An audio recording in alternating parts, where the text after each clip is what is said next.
The Leadership in Law podcast is powered by Law Marketing Zone. Transform your firm's digital presence with expert marketing solutions tailored exclusively for attorneys at lawmarketingzone.com.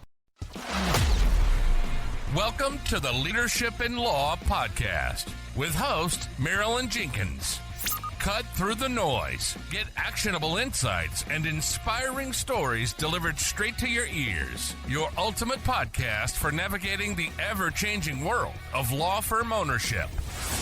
In each episode, we dive deep into the critical topics that matter most to you, from unlocking explosive growth to building a thriving team. We connect you with successful firm leaders and industry experts who share their proven strategies and hard-won wisdom. So, whether you're a seasoned leader or just starting your journey as a law firm owner, the Leadership in Law podcast is here to equip you with the knowledge and tools you need to build a successful and fulfilling legal practice.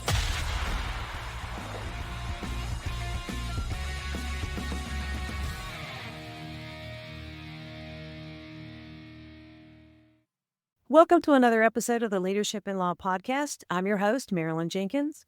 Please join me in welcoming my guest, Walter Sabrin, to the show today. Walter is the Chief Talent Officer at Venture Employer Solutions, where he leads global talent strategy across a network of companies, including Solvo Global and HireFinder. A former professional tennis player turned talent strategist, Walter has spent more than 20 years building high-performing teams, designing scalable people systems, and helping businesses grow through the power of great talent. At Solvo Global, he helped pioneer a nearshore talent model focused on both excellence and empathy. At HireFinder, he's driving data-driven recruiting strategies across competitive industries like mortgage, healthcare, and tech. Walter's known for his storytelling, his people-first leadership style, and his belief that when you unlock human potential, business success naturally follows. I'm excited to have you here, Walter. Welcome. Wow. Who is that you're talking about, by the way? Who is that person? Marilyn, thank you so much for inviting me, for speaking with me. I'm really excited.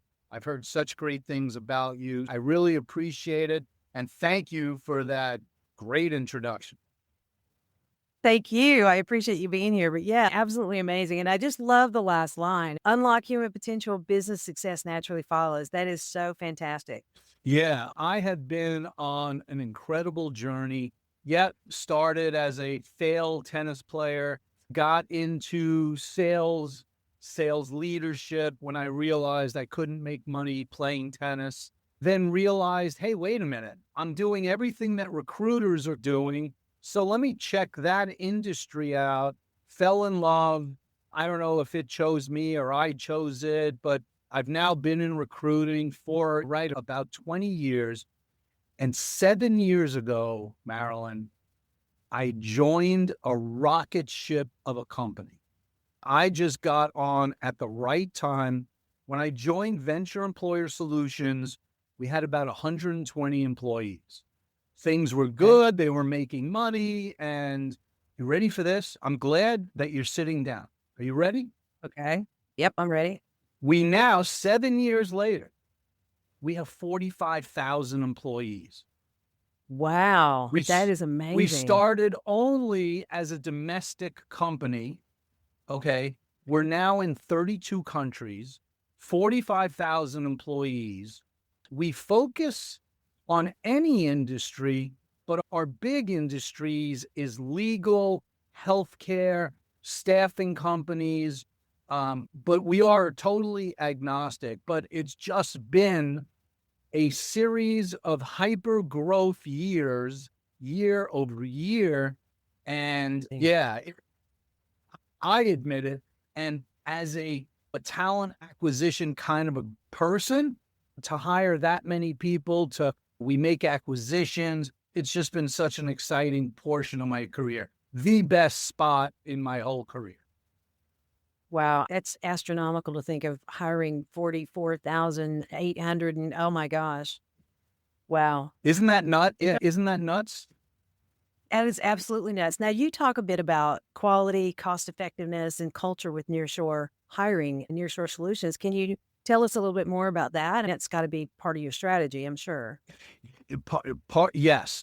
And also part of my learning curve, because before I found Venture and Venture found me, I was an excellent recruiter. I say that humbly, but I was good, but only in the 50 states. I was 100% domestic, never recruited any. Maybe I found someone in Canada once or twice, but basically the 50 states. 2 weeks after I got 2 weeks after I joined Venture, my CEO, Alex Campos, calls me up and he says, I think we just acquired an international staffing firm. They're in Medellin, Colombia. Go check it out. Go check You it think? out. Alex, I've only done U.S. recruit. You know that, and I don't speak Spanish. He goes, yeah, I know. Just go down, go down. So I go there, and literally we have a house, not even an office building.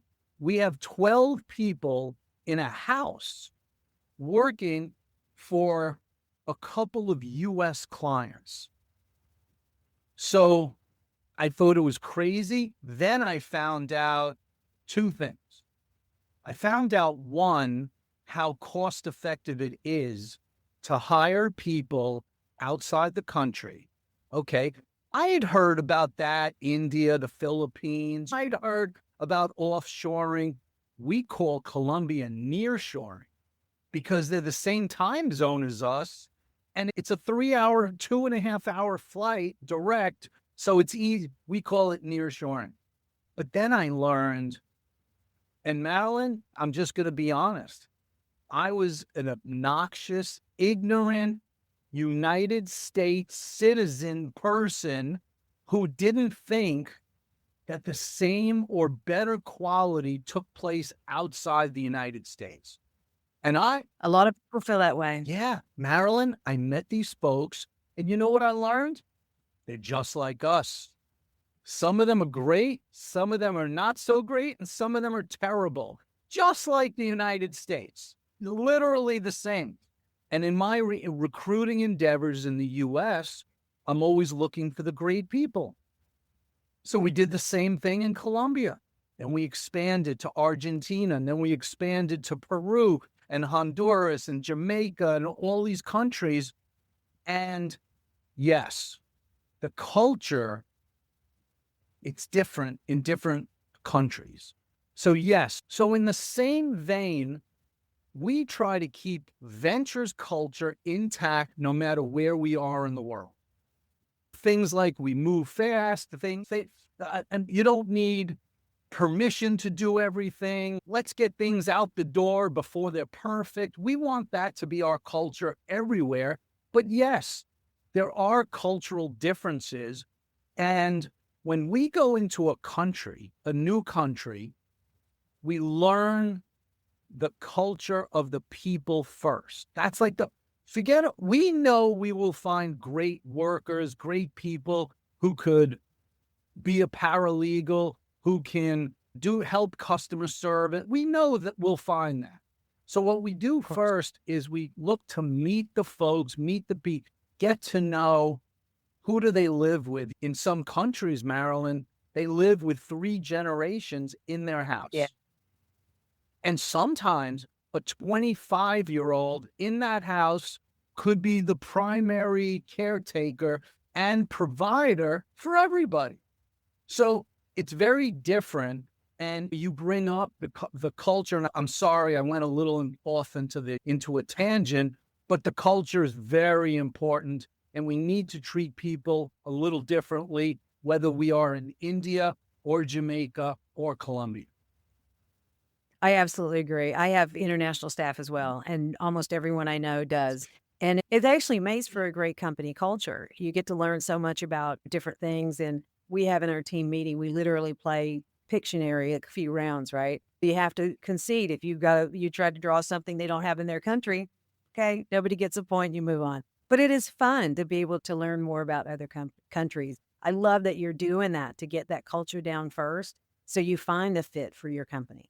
I didn't realize that so many of us here in the States, look, my parents were born in Paris, France, just for an example.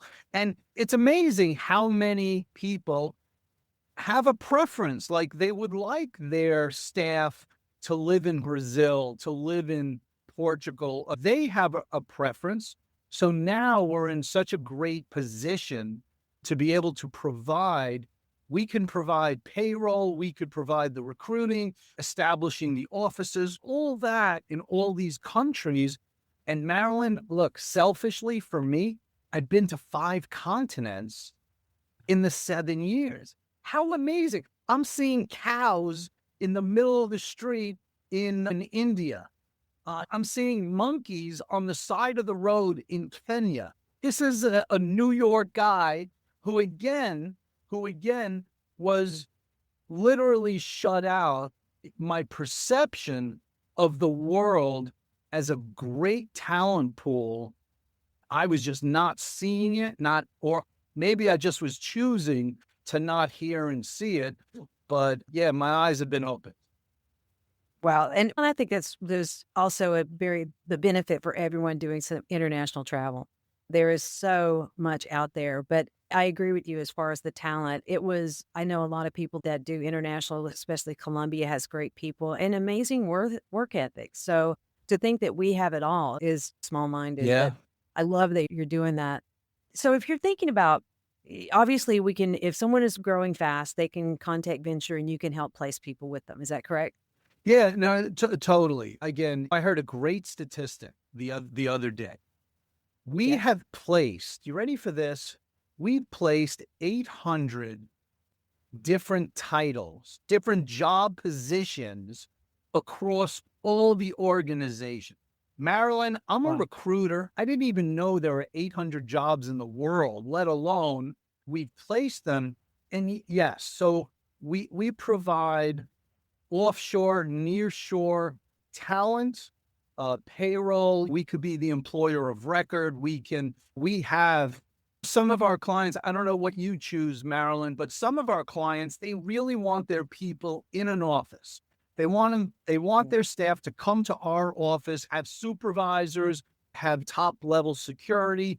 But some of our clients are like, yeah, let them work from home. If they're comfortable there, we're happy. So we can provide either or.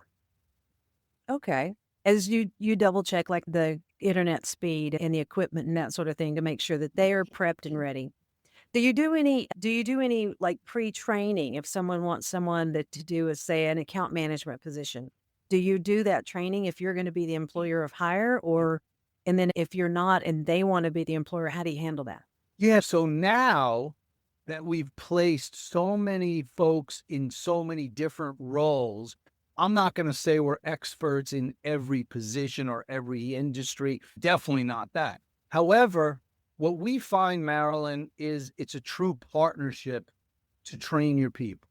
We find that the clients who want to train their people the way they train anyone, whether they're coming into their office in Chicago or whether they're starting a new position in Buenos Aires, that the training is so important from the beginning. So we will help, we will lend assistance, we'll offer technology, but typically it's a partnership of both of us training from the beginning. So just like any hire, and then you got a great employee who knows what they're doing, and we're off to the races. I see. I love it. I love it. So when we think about you've helped a lot of organizations scale and grow, what is the biggest hiring mistake that you've seen that firms make when they first start growing fast? Yeah. Not listening and not communicating to their people. What's the harm in having a monthly or quarterly update where your CEO, managing director, the top person in your organization, whether it's 10 minutes or an hour, but giving your employees a vision of what's going on? Because we have grown so fast. I feel that if we didn't alert everyone what's going on, what's happening, what happened last quarter, I think people would be scared and nervous because we are moving so fast. So to me, the communication, and this is something that I feel, in my opinion, post-COVID, The communication has improved. And I think it's because it had to, because the employees had enough. They had enough of being kept in the dark. And I think they raised their hand and said, you know what? You don't hold all the cards. Like, it takes two to tango. The employer and the employee need to get together to get the job done. And I think most employers have listened to that message and are doing a much better job. At least that's what I'm hearing out there in the marketplace. But I would commend my company for doing just that, having those communication lines open in a two-way frequency. I love that. And it also plays into the thing that appreciation will keep your employees happy longer than money, heard, being seen. Yeah. Look, I feel it's a mess out there in the hiring world, Marilyn. It is really tough. Whether we have candidates no showing interviews, they're just not showing up. They're not showing up to the first day of work. It is really tough. Wow. It's very difficult to find people. If anyone in your audience feels that's what they're going through, just a tough time in hiring, reach out to me. I'm not trying to sell anything. We could just talk about it. I've got a lot of experience and ideas to help. And that, what's more difficult, Marilyn, these days? Keeping your people. And you just said it. I think you said it great. Got to keep your people happy, engaged, part of the equation, because if not, down the road, they will. There's a company down the road who will pay the same. It's not about money anymore. It's not all about money anymore these days. And culture and communication are vital. So sometimes hiring the people, you could get that done, but that retention piece is very difficult.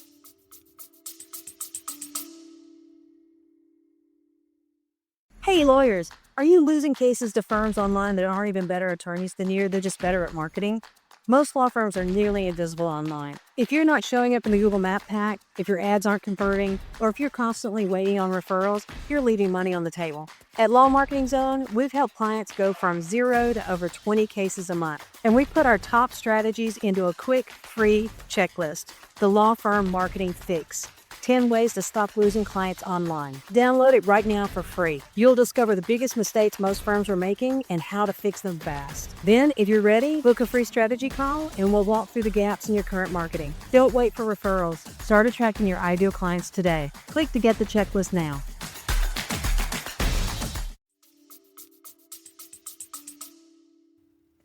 Yeah, especially if there's other opportunity. I mean, people just want to feel appreciated. I think, money is part of it, but I agree with you. I think they want to be appreciated and heard, and it does need to be part of your culture. I'm just surprised that people would take the time to schedule an interview and then not show up. I would be frustrated with that. Not show up, Marilyn. Is that crazy? Yeah.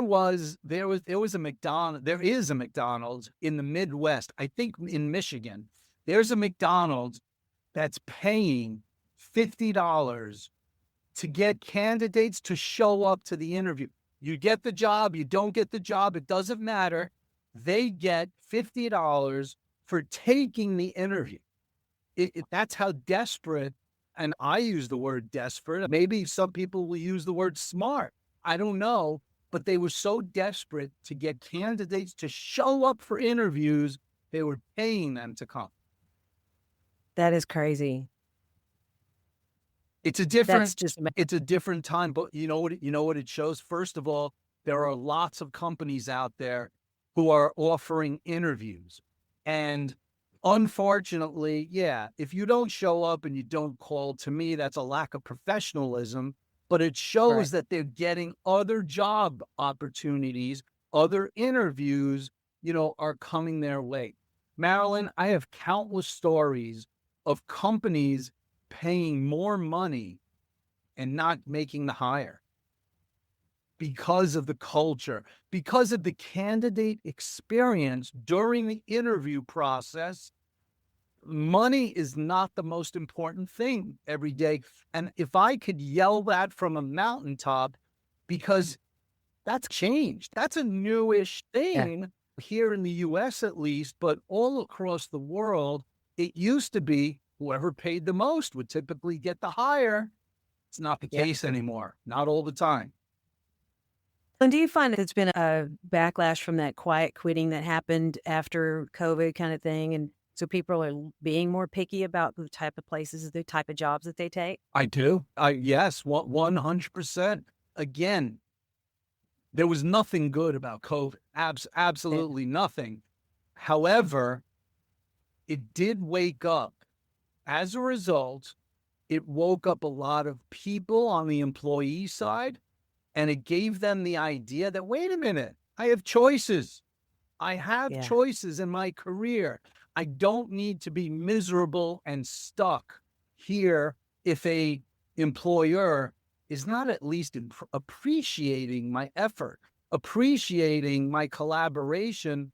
And that in turn has created, again, an employer population of needing to be a little more attentive to their people, which I think is eventually, and it is now turning into a positive thing. I agree. And do you feel like that's generational when it comes to who's doing it and who's not? Yes. There are some old school people, by the way, on both sides. On employee, on employer side, there are some that was my head legal counsel calling me, who I did not answer, Marilyn, but I apologize. No, she'll have to wait. But yes, some old school folks on both sides and some like recent college grads, people coming into the workplace who have changed the landscape. So the landscape is evolving, I think, in a positive after a negative direction, with the quiet quitting, the great resignation, no showing, maybe being a little unprofessional on both sides of the coin. I think we're heading in a positive direction. And I do feel that in the next generation or two, it's only going to be better. Nothing's perfect, but at least it'll be better. Nice. I love that. Talking about your process, the recruitment process outsourcing, can you give us a bit more details on that for anybody that's listening that's not very familiar with that term and how it works? Yeah, sure. And I'll focus it a little bit on the international piece, if you don't mind, only because, I think people have less of an understanding. But under Venture, we have a company called Salvo Global. And at Salvo, we have the same recruiting style as any U.S. hiring firm. We will meet with a company. We will find out, what are you looking for? Who are you looking for? What are your must-haves, your non-negotiables? What are the soft skills, the hard skills? We take down a job requisition, if you would, just like any company. We learn it. We don't charge you anything. And we go out and we hunt. Maybe not the best term, but we source, we look for people who fill, those ingredients of who you're looking for. We introduce them to you with a resume, a video, a summary of our meeting with them, and we let you interview them. And if you interview and you like them, you hire them. And whether you're looking for one person, 100 people, or 1,000 people, we are equipped to fill those orders. Now, obviously, 1,000 people may take a few months, and if you're hiring 7 or 8 people, may take a few weeks, but we will submit the folks to you for your viewing pleasure, and then for your decision if you want to bring them on board or not. Now, can they choose the country? Sorry to interrupt you. Can they choose the country based on, if we wanted to say, I want to keep them in my time zone? Yeah. And that's a great way to put it, because we really know the countries that have the top talent in certain categories. So if you tell us they have to be in Peru, now look, there could be a good reason for it, and we'll work with you. And if it has to be Peru, it has to be Peru. But if you tell us we need them on the Central Standard Time Zone, that gives us a little more flexibility, because you want You want to be able to visit them. You want to be able to speak to them during normal business hours. We'll work with you either way. Yes. I love that. I love that. And so if I don't have a choice of country, I'm just like, this is somebody, I've got a seat, I need a button a seat right now. Get me somebody. Yeah. Yeah. So Then you can go to your whole pool, right? yeah, but we go to the whole pool. And we certainly ask qualifying questions. What's most important to you, Marilyn? Is it cost? Is it tenure? Is it education? So we will then take that information, which will then determine, it'll be a big determining factor on where we go, who we present. And again, you get to meet them before through a video conference, Teams, Zoom call. So you get to meet them. You can interview them just like you would interview anyone else anywhere, just maybe not in person. I love that. Now, thinking about where someone might be as far as any of our listeners that are looking at growing. So maybe that's their growth plan for 2026 or even now, because we're coming into it's been a good year for a lot of industries. At what point should they look and see what thing working on their in-house recruiting that makes it reach its limit so to hire you guys and have someone to come in and do it? Yeah, great question. Look, I'm going to give you my opinion here, but I think business owners are selling themselves short if they are not a global company. It is so easy now to be global, and we are in a global market, whether we like it or not. It is a fact. It is not a U.S. economy anymore that we're in, my opinion. We are in a global economy. And to find top talent at 65% less than U.S. wages, I'm having a hard time figuring out why a company would not be very open to looking more into that, becoming a global company, having a global employee base. By the way, we're not looking to replace anyone on the U.S. side. So whether you are U.S. recruiters, they're working, they're not working, it's great, it's not. Why not add to your global presence? Because what I have found, Marilyn, is that these global workers, these global employees are adding more than just doing their job. They're bringing a whole different perspective to the organization that is making that organization flourish much more. We have statistics on how our clients are flourishing, having nothing to do with us, really, having nothing to do with finding the person or interviewing the person. But once the employees are on board, our clients are learning a lot of different ways to go about doing their business, and it's improving their effectiveness, not just their cost effectiveness, but it's improving their operations, their marketing, their compliance, etc. And I found that they, in many instances, get a lot more done. They're driven. I have several A players. We call them A players because they're just amazing, and they come in just ablazing to do work, and they do bring a great refreshment to the whole team as well. We have a great time, and I definitely encourage, if anybody's thinking about going offshore, reach out to Walter, because it's been wonderful for me. I've got great talent, and my clients like it, and they enjoy working with the client. Yeah, and specifically in the legal space, a lot of people don't realize that attorneys outside the United States sometimes are not on the same pay scale. So an attorney in Argentina, an attorney in Colombia will make more money. They will have a higher status working for a U.S. company.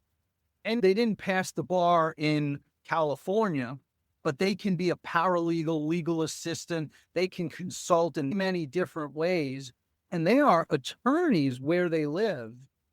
And it has been a tremendous boom for U.S. law firms to hire a lot of, whether it be legal assistants, legal secretaries, paralegals with specialties as well. And yeah, look, right, they're so happy. They're so empathetic. it's such a,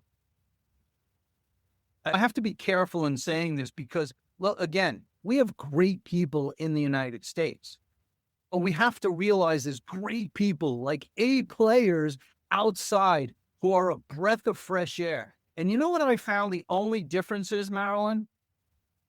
They speak one more language than I do. That's it. They are fully bilingual, depending upon where they live. But in Latin America, obviously, they speak Spanish. And in today's market, we've also found that is a tremendous bonus to be able to speak, to be able to speak to your Hispanic clients in their native tongue is a great add-on, just an added value that's not spoken about a lot, but it really is a big bonus. It's a huge bonus for me to be able to speak in your native language and not have to have the nuance of, did I translate that in my head correctly? You're giving your clients such an amazingly better service. I absolutely agree. Look, embarrassingly, I don't speak Spanish. I don't speak another language. So because I'm disabled speaking languages, I had to get the new AirPods, that have a translation feature. It's embarrassing. But to have people on your team, on your staff who can speak multiple different languages, again, I consider it a big bonus. Yeah, it's a game changer in your market if you're in a law firm and you have that, especially in a lot of the states. So you'll get more business if you have someone that can speak their language. 100%. I love that. I love everything we've talked about here today. And I just have to say, I wholeheartedly agree with you. And even for intake people, if anybody's listening to this, you definitely want to reach out. It's worth looking at if you're in a growth process. 65% less than U.S. citizen, U.S. workers. It's worth it for growing your business and increasing your profits at the same time. So I love the conversation. I know my listeners may want to reach out to you and connect with you, talk about how they can use your services to expand their team. Where'd be the best place to do that? Yeah, thanks, and Marilyn, if you ever want me back, I also enjoyed it. I'd be happy to bring up other subjects in the hiring paradigm, anything to do with hiring, retaining. I have some good ideas, whether it be internal referral bonuses, job fairs. I'd be very happy. And you ready for this, Marilyn? You want to ask how to reach out to me? I believe I am the only Walter Sabrin on the planet. There's no other Walter Sabrin, and that's S-A-B as in boy, R-I-N on LinkedIn. There's no other one. Hopefully no one's going to create one now, but you can basically reach out to me on LinkedIn. You can go to venture.com, VENSURE.com, and salvoglobal.com as well. Those are the best places to reach out. But if anyone wants to connect, reach out to me on LinkedIn. I'd be happy to speak to them. If you mention Marilyn, the podcast, I will speak with you, no charge. I'll give some good consulting advice. Whether we do business or not, that's irrelevant. But if I can help some of your listeners, Marilyn, I'd be very happy to. Fantastic. I love that. I just checked and all of those links are going to be in the show notes. And this has been a very good conversation. I really appreciate you coming on the show. And yeah, I think we need to talk about the HR stuff and retention, because once you get an A player, you want to keep them. So We'll definitely plan to bring you back to the show at a later date and talk about that. It'd be my pleasure, Marilyn. Thank you so much. Thanks for joining me today for this episode. As we wrap up, I'd love for you to do two things. First, subscribe to this podcast so you don't miss an episode. And if you find value here, I'd love it if you would rate it and review it. That really does make a difference in helping other people to discover this podcast. Second, you can connect with me on LinkedIn to keep up with what I'm currently learning and thinking about. And if you're ready to take the next step with a digital strategist to help you grow your law firm, I'd be honored to help you. Just go to lawmarketingzone.com to book a call with me. Stay tuned for our next episode next week. Until then, as always, thanks for listening to Leadership in Law Podcast, and be sure to subscribe wherever you listen to podcasts so you don't miss the next episode. Thanks for joining us on another episode of the Leadership in Law Podcast. Remember, you're not alone on this journey. There's a whole community of law firm owners out there facing similar challenges and striving for the same success. head over to our website at lawmarketingzone.com. From there, connect with other listeners, access valuable resources, and stay up to date on the latest episodes. Don't forget to subscribe and leave us a review on your favorite podcast platform. Until next time, keep leading with vision and keep growing your firm.